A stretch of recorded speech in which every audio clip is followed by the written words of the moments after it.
प्यारे बच्चों नमस्कार। प्यारे बच्चों, एसीपी की क्लास में जागरूक नागरिक कार्यक्रम वर्ष 3 के प्रथम सत्र में आप सभी का हार्दिक स्वागत और अभिनंदन है। आप जागरूक नागरिक कार्यक्रम के पहले सत्र में क्या बताया जा रहा है, इससे आपको क्या फ़ायदा होगा, इस स्लाइड को देख करके, इस वीडियोज़ को देख करके, इन स्लाइड को देख करके आपको कुछ न कुछ जानकारी अवश्य मिलेगी। और मेरा ख्याल अगर आप इनका पालन भी करेंगे ठीक से तो आपके जीवन में परिवर्तन अवश्य आएगा। देखिए स्लाइड 1, हमारी मानवीय संभावनाओं को जागृत करना एक पुनरावलोकन का मतलब ये है कि इसकी कुछ चीज़ों को आप पिछले क्लास में पढ़ चुके हैं। देखिए आगे, देखो बच्चों, ये सभी के अंदर पाई जाती हैं संभावनाएं। सार्वभौमिक संभावनाएं कुछ होती हैं जो प्रत्येक मनुष्य के अंतर्गत पाई जाती हैं। शारीरिक संभावनाएं, ज्ञान की संभावनाएं, ये सार्वभौमिक संभावनाओं के पार्ट हैं, अंग हैं, विशिष्ट संभावनाएं हैं। तो सार्वभौमिक संभावनाएं सभी आदमी के अंदर विद्यमान रहती हैं। समय आने पर जब आदमी इनका प्रयोग करता है, इनको निखारता है, तो उस क्षेत्र में वह बढ़ता चला जाता है, अर्थात उस आदमी के जीवन की वह संभावना बढ़ती चली जाती है। और जब वो उसका प्रयोग नहीं करता, उसका उपयोग नहीं करता, तो क्या होता है, वो संभावना विलुप्त हो जाती है। ये सार्वभौमिक संभावनाएं हैं। साहसी होना, सत्य का खोजी होना, श्रद्धा विकसित करना, स्वयं का विस्तार करना, सद्भावना के साथ रहना और उत्कृष्टता की खोज करना, यह काम प्रत्येक मनुष्य कर सकता है। यह जो गुण हैं ये प्रत्येक मनुष्य के अंदर विद्यमान होते हैं। जरूरत होती है इनको निखारने की। देखिए नेक्स्ट स्लाइड। सार्वभौमिक संभावनाओं को जागृत करने की आवश्यकता, अपने आसपास के सामयिक घटनाओं का अन्वेषण नंबर 1। ये देखो बच्चों, ये आपको दिखाई पड़ रहा है,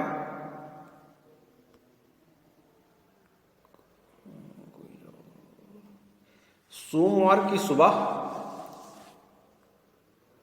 हल शहर स्टेशन पर एक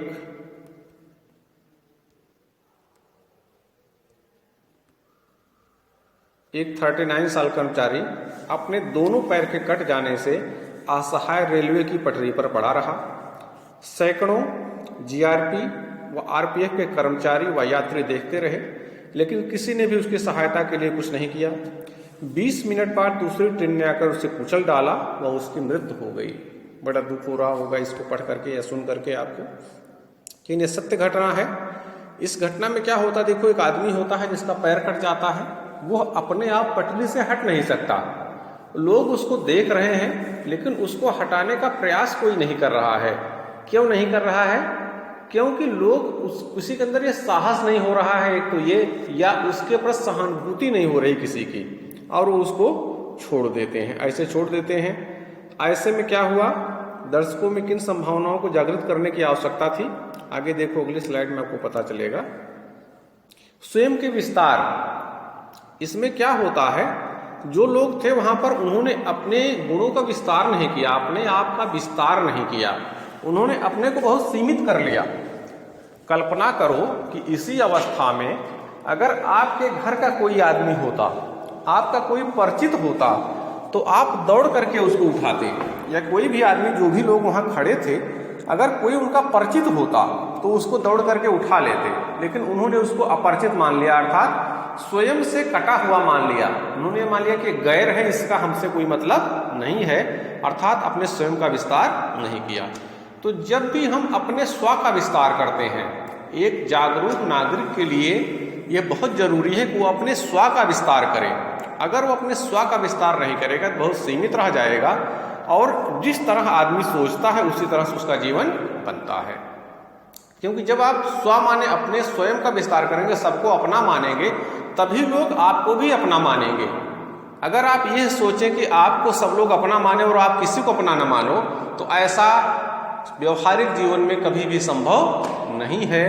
जितने महापुरुष हुए आप उनका उदाहरण देख सकते हो, चाहे महात्मा बुद्ध है, महावीर स्वामी हैं, या वर्तमान में महात्मा गांधी हैं। महात्मा गांधी जी ने जो अपने परिवार से ज़्यादा दूसरे के परिवार को महत्व दिया, दूसरे लोगों को महत्व दिया, तब दूसरे लोगों ने भी उनकी बात को महत्व देना शुरू किया। और उनकी ऐसे लोग जो अपने माता पिता की बातें नहीं मानते थे, गांधी जी के एक बार कहने पर उनके पीछे चलने के लिए तैयार हो जाते थे, क्योंकि उन्हें यह लगने लगा लोगों को कि गांधी जी हमारी बात जरूर करेंगे, हमारी बात मतलब वो हमारे हित में ही कोई बात करेंगे, ऐसा लोगों को विश्वास हो गया। तो बच्चों, अगर आपको जागरूक नागरिक बनना है, नागरिक तो सभी हैं, लेकिन जागरूकता लानी है, जीवन में सफलता लानी है, तो स्वयं का विस्तार करना पड़ेगा। हमें यह मानना पड़ेगा कोई कष्ट में है तो मानना पड़ेगा हमारा स्वजन है, और हम ही समझ लो हमारे ऊपर ही वो कष्ट है, और इस तरह सोच करके हमें उसके कष्ट को हटाना पड़ेगा। अगला देखो, 17 वर्ष का एक युवक बांस का एक पुल बनाता है जिससे झुग्गी झोपड़ी के बच्चे सुरक्षित स्कूल पहुंच सकें। इसमें भी देखो बच्चों, एक बच्चे की कहानी है, ईशान वलवले कहानी है, जो बच्चों को देखता था, बच्चे पुल पार करके जाते थे, बड़ा वो पानी में हल करके जाते थे, मतलब पानी में घुस करके उनको जाना पड़ता था, पार करना पड़ता था, बहुत कष्ट होता था बच्चों को। तो उसने क्या किया, उसने ये सोचा कि ये जो बच्चे हैं ये हमारे समझ लो अपने बच्चे हैं, इनका कष्ट कैसे दूर हो, इसके लिए उसने पुल बनाने का बीड़ा उठाया, और वो देखोगे आप इसमें पुल बना देता है, और उस पुल से वो बच्चे चले जाते हैं, पार करके आगे बढ़ जाते हैं। तो इसमें क्या आपको पता चलेगा कि ईशान ने अपने स्व का विस्तार किया, कुछ करने का निश्चय किया।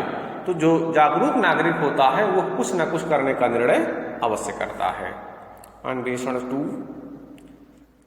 इसमें देखो इंडिया टुडे की एक घटना दी गई है। उत्तर प्रदेश में एक रोड रेज, सड़क पर चालकों द्वारा हिंसक रोष व्यक्त करना के कारण दो समुदायों के बीच संघर्ष छिड़ गया।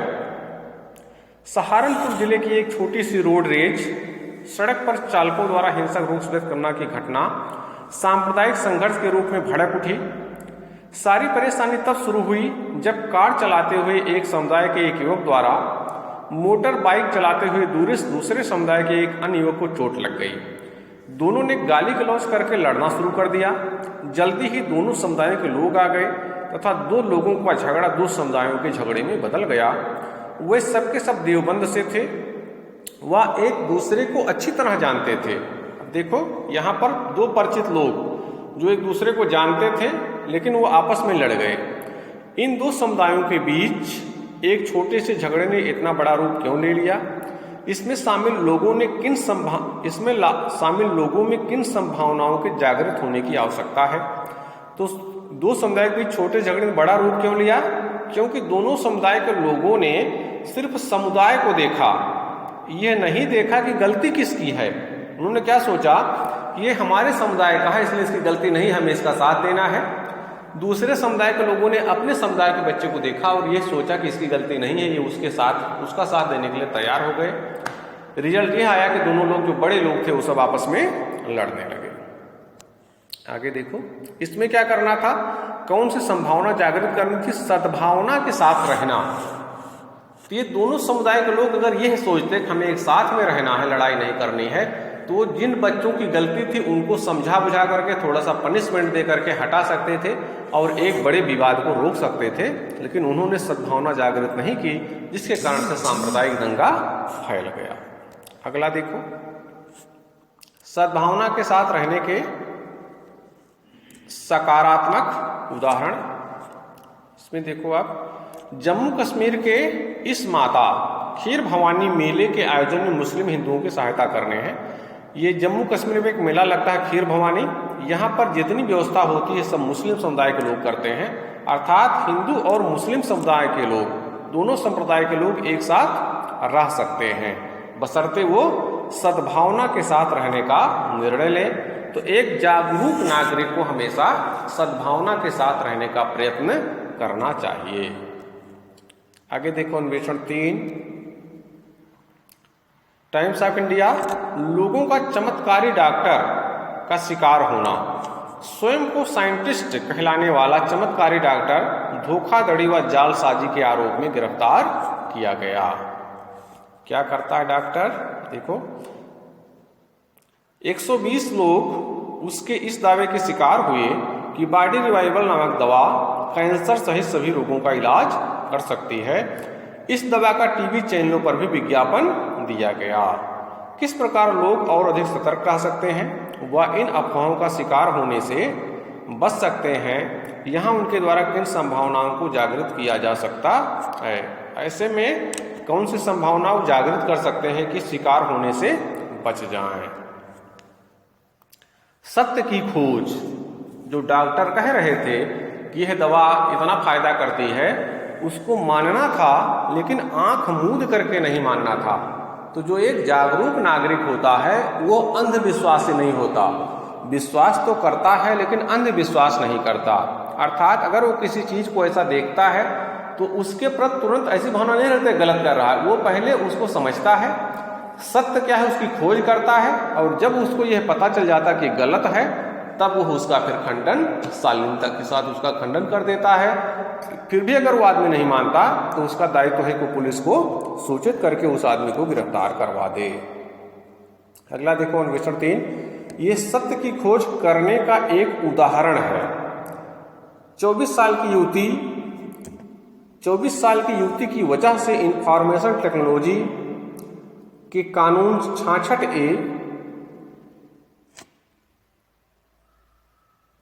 66A में परिवर्तन किया गया।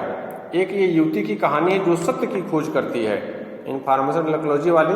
तो 66A में कुछ ऐसा नियम बना दिया गया है, अगर कोई बात सरकार के खिलाफ कोई पोस्ट कर देता है या कोई अपना मत व्यक्त कर देता है तो सरकार उसको गिरफ्तार कर सकती है। उसको यह पता नहीं होता है कि इस प्रकार का नियम भी है, तो लिहाजा वो पोस्ट कर देती है कोई अपने विचार, श्रेया सिंघल, और जब उसको ये लगता है, जब उसको गिरफ्तार करने की स्थिति आती है, उसको लगता है ऐसा कैसे हो सकता है, उसका विरोध करती है और अंत में सुप्रीम कोर्ट उसके पक्ष में निर्णय देता है। ये देखो, जनहित याचिका PIL दायर की। 3 साल तक इस केस के पीछे लगे रहने के बाद ये कानून जिसका अधिकारियों ने लगातार दुरुपयोग किया था, सुप्रीम कोर्ट ने इसको रद्द कर दिया। तो क्यों रद्द किया? क्योंकि वो एक आदमी, एक जागरूक नागरिक उसके पीछे पड़ गया। उसने कहा कि यह गलत नियम है और इसका हमें विरोध करना है। तो एक जो जागरूक नागरिक होता है वो एक तरह से ऐसी गलत चीजों का विरोध करता रहता है। चलो नेक्स्ट, अन्वेषण 4।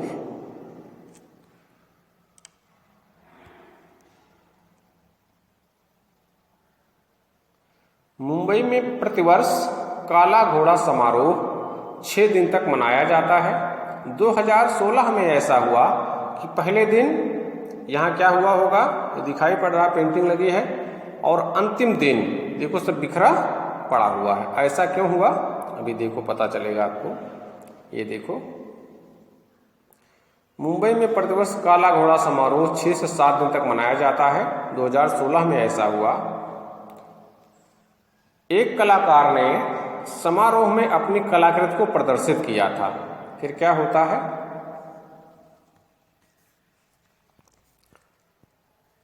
जिन लोगों ने इस कलाकृति को देखा वे उसके साथ अपनी सेल्फी खींचने में व्यस्त रहे और उन संकेतों को अनदेखा कर दिया जिसमें इसे छूने की मनाही थी। उन लोगों ने इस कलाकृति का मतलब जानने की चेष्टा भी नहीं की। इन दर्शकों में किन संभावनाओं को जागृत करने की आवश्यकता थी? फिर क्या होता है, कलाकार अंतिम दिन कलाकार देखकर हैरान हो गया कि उसकी 7.5 फीट लंबी कलाकृति फटी पड़ी थी। वह उसके टुकड़े जमीन पर गिरे हुए थे। उसके टुकड़े जमीन पर क्यों गिरे होंगे, शायद आपको पता हो गया होगा, क्योंकि उस पेंटिंग के साथ लोगों ने सेल्फी ली और सेल्फी लेते समय लोगों ने पेंटिंग का ध्यान नहीं रखा, अपना ध्यान रखा सिर्फ। जबकि वो ले रहे थे फोटो, सेल्फी ले रहे थे पेंटिंग के साथ, उनका उद्देश्य था कि पेंटिंग भी आए और हम भी आए, लेकिन महत्व उन्होंने खुद को दिया, उस पेंटिंग को महत्व नहीं दिया। परिणाम यह निकला कि लोग सेल्फी खींच करके चले गए, अपना ध्यान रखे, लेकिन वो जो पेंटिंग थी वो फटती चली गई। इसमें क्या करना था, लोगों को श्रद्धा विकसित करना था, उस पेंटिंग के प्रति श्रद्धा रखनी थी। अगर वो श्रद्धा रखते तो वो पेंटिंग भी सुरक्षित रहती और 7 दिन बाद क्या, उसको 7 साल तक भी वो चल जाती। और आगे अगर इससे ज़्यादा और लोग करते, जैसे 7 दिन, 7 महीना, 7 साल, 700 साल, ऐसे मतलब बहुत दिनों तक चल सकती वो, बशर्ते उसके प्रति श्रद्धा हो और उसके साथ सेल्फी लेने वाले या उसको देखने वाले लोग उसकी सुंदरता का भी ध्यान रखें। तो एक जागरूक नागरिक हमेशा जो भी वस्तुएं हैं उनके साथ श्रद्धा रखता है और उनकी इज्जत करता है, उनको सुरक्षित रखने का प्रयत्न करता है। अगला देखो,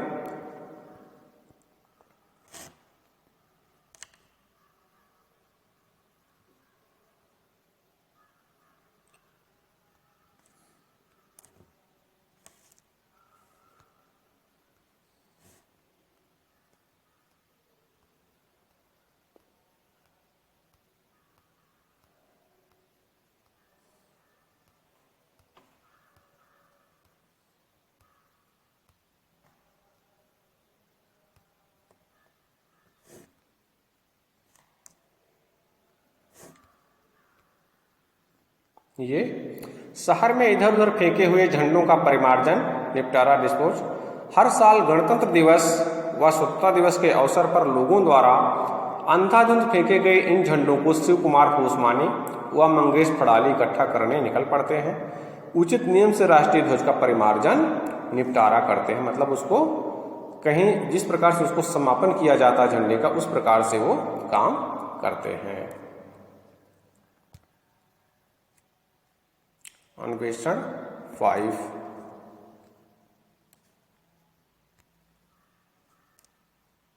सभी संकटों मुसीबतों की जड़ हमारा चलता है का रवैया।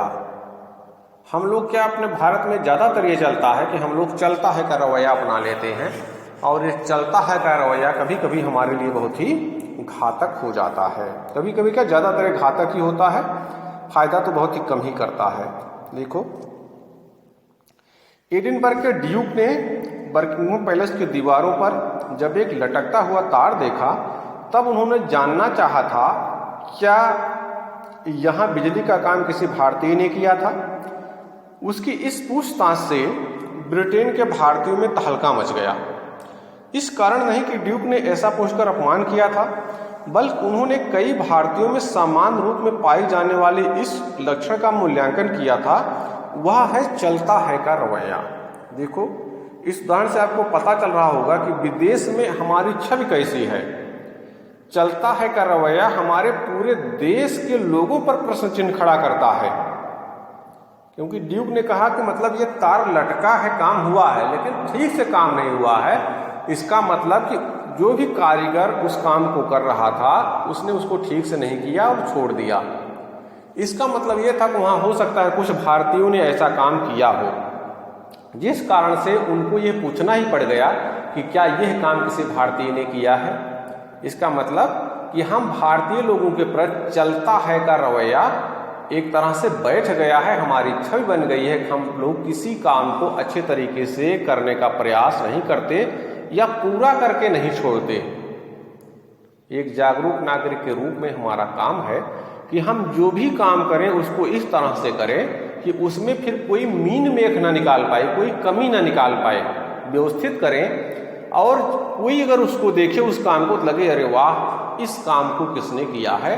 तो एक जागरूक नागरिक हमेशा इस प्रकार से काम करता है कि उसमें कोई कमी नहीं रह जाए, और इस प्रकार का काम करने वाला आदमी ही अपने जीवन में बहुत आगे जा सकता है। तो बच्चों, आप अभी बालक हैं, आप बहुत ज़्यादा काम अभी नहीं किए हैं, आप एक तरह से काम करना शुरू कर रहे हैं। आप अपनी आदत में ढालिए, जो भी काम आप करें, जब पढ़ाई कर रहे हैं पढ़ाई, लिख रहे हैं लिखाई, खेल रहे हैं तो खेल, घर पर आप लोग हैं तो घर पर भी जो काम आपको आपके मम्मी पापा बताते हैं उसको इतना अच्छे से करिए कि उनको लगे कि हम कुछ ना कुछ इस प्रकार का काम किए हैं, मतलब हमारा बच्चे, हमारे बेटा और बेटी ने इस प्रकार का काम किया है।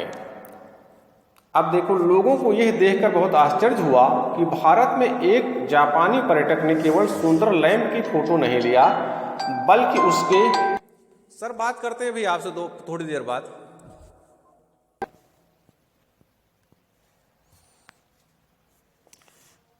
फोटो नहीं लिया, बल्कि उसके साथ गंदे तार का भी फोटो लिया। जब उससे पूछा गया कि उसने ऐसा पूरा नहीं आ रहा है,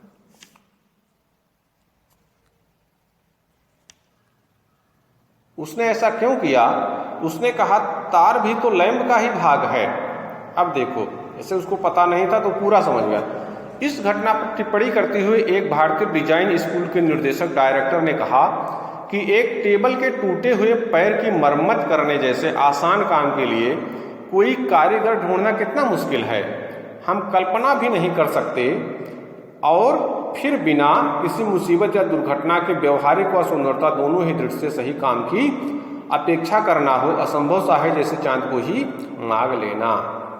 तो ये देखो, अगर कोई आदमी नहीं जानता, मान लो आपने कोई काम कर दिया, एक छोटा बच्चा है और आपने उसको ठीक से काम नहीं किया, तो उसके मन में ये छप बैठ जाएगी। जैसे मान लो घर पे कोई काम कर दे और वो काम कहीं गलत रह गया, तो छोटा बच्चा तो मन उसका अलग होता है, वो सोच लेगा कि यह काम इसी प्रकार से किया जाता है कि हम इतना ऐसे करके इसको इतना छोड़ दें। ये काम करने की डिजाइन ही है, स्टाइल है, उसके दिमाग में बैठ जाएगा और उसको क्या पता काम इस तरह से किया जाता है। इसलिए एक जागरूक नागरिक के रूप में हमारा काम है कि हम किसी काम को बहुत अच्छे तरीके से संपन्न करें। उत्कृष्टता की खोज, ये कौन सा गुण है? उत्कृष्टता की खोज, कि एक जागरूक नागरिक के रूप में हमें उत्कृष्टता की खोज करनी है। जो भी काम हम करें, वही पिछली बार भी यही था, जो भी काम करें उसको उत्कृष्ट तरीके से करें। और जब हम उत्कृष्ट तरीके से किसी काम को करेंगे तो हमें सफलता अवश्य मिलेगी। आप शिव खेड़ा की पुस्तक यू कैन विन जीत, आपकी उसमें भी आप देख सकते हैं कि जो लोग अपने जीवन में सफल होते हैं वो कुछ अलग से काम नहीं करते। वो मतलब ऐसा नहीं कोई अलग से, वो उसी काम को अलग तरीके से करते हैं। जैसे मान लो कोई परीक्षा सभी लोग देते हैं, लेकिन उसी परीक्षा के उत्तर को लिखते समय उनकी स्टाइल कुछ अलग हो जाती है, वो कुछ ना कुछ अलग कर देते हैं कि वो अन्य लोगों से अलग हो जाते हैं। मतलब उत्कृष्टता, कि हम उस चीज को कितना अच्छा बना सकते हैं। एक जागरूक नागरिक इस बात का प्रयत्न हमेशा करता रहता है और वो जीवन में फिर बहुत आगे चला जाता है। वो जिस भी पद पर बैठता है, आगे जा करके आपको विभिन्न क्षेत्रों में जाना है, तो जिस भी क्षेत्र में आप सफल हों, मान लो आप इंजीनियर बन जाते हैं, डॉक्टर बन जाते हैं, कोई बहुत बड़ा अधिकारी बन जाते हैं, पत्रकार बन जाते हैं, वैज्ञानिक, किसी भी पद पर आप पहुंचे, अध्यापक बनते हैं, प्रोफेसर बनते हैं, कुछ भी आप बने, तो आपको क्या करना है? उस पद के अनुरूप काम करना है। उस पद पर बैठते हुए कितना उत्कृष्ट तरीके से काम कर सकें हम, हमारा उद्देश्य ये होना चाहिए। एक जागरूक नागरिक के रूप में तभी हम सफल होंगे और हमारे जो उपस्थिति है वो लोगों की निगाह में आएगी। अगला देखो, उत्कृष्टता की खोज का एक उदाहरण, शिल्प कौशल हमेशा से भारत के सांस्कृतिक विरासत का एक हिस्सा रहा है। भारतीय कढ़ाई उत्कृष्टता के साथ अपने जटिल काम के लिए जानी जाती है। भारतीय कारीगरों द्वारा बनाए गए पर्दे, कालीन व कपड़ों की दुनिया भर की हस्तियां और डिजाइनर प्रशंसा करते हैं। अमेरिकन डिजाइनर केनेथ कूल का कहना है कि वे भारतीय कपड़ों के शिल्प व कढ़ाई से काफी प्रेरित हैं।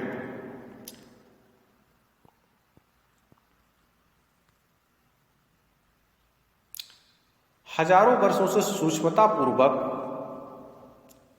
सूक्ष्मतापूर्वक कार्य करना ही भारतीय कारीगरों की मुख्य कारीगरी रही है।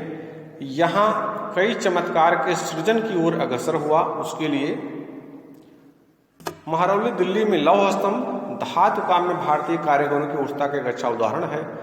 मंदिर अपने नक्काशीदार पत्थर के पहियों, खंभों, दीवारों आदि के लिए जाने जाते हैं। कुछ उदाहरण है जिसमें हम लोग ये देख सकते हैं कि हमारे पूर्वज कितना अच्छी तरीके से किसी काम को करते थे।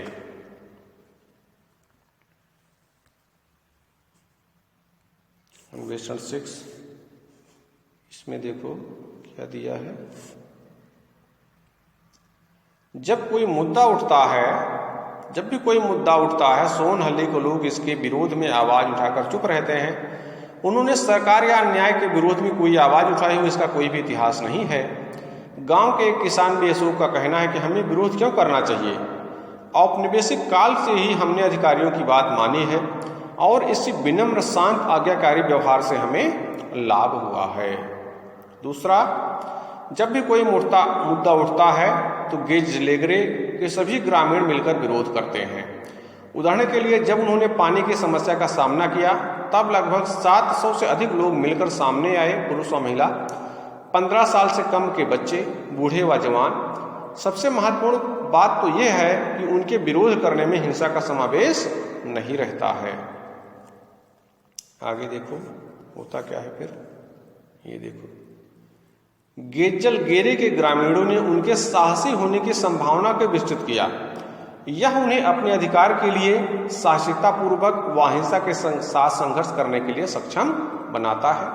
तो एक जागरूक नागरिक के लिए जरूरी है कि वो साहस के साथ, विनम्रता के साथ अपनी बात को रखे, जो गलत है उसका विरोध भी करे और विरोध ही ना करे, उसका रास्ता भी बताए कि इस काम को इस तरीके से करना है, तभी सफलता प्राप्त होगी। सत्र का समापन हो रहा है इसी के साथ। तो प्यारे बच्चों, आपने देखा कि एक जागरूक नागरिक के रूप में हमें किन किन गुणों का विकास करना है। जीवन तो हमारा चलता रहेगा, कोई भी आदमी जो यहाँ पर आया है एक ना एक दिन उसको जाना है, लेकिन अगर हम जागरूक नागरिक के जो दायित्व हैं, जो गुण हैं, अगर उनका पालन करेंगे तो हम जीवन में सफलता के चरम को अवश्य प्राप्त करेंगे। प्यारे बच्चों, ये पहला सत्र समाप्त हो रहा है, दूसरा सत्र आपको अगले वीडियो में बताएंगे। धन्यवाद।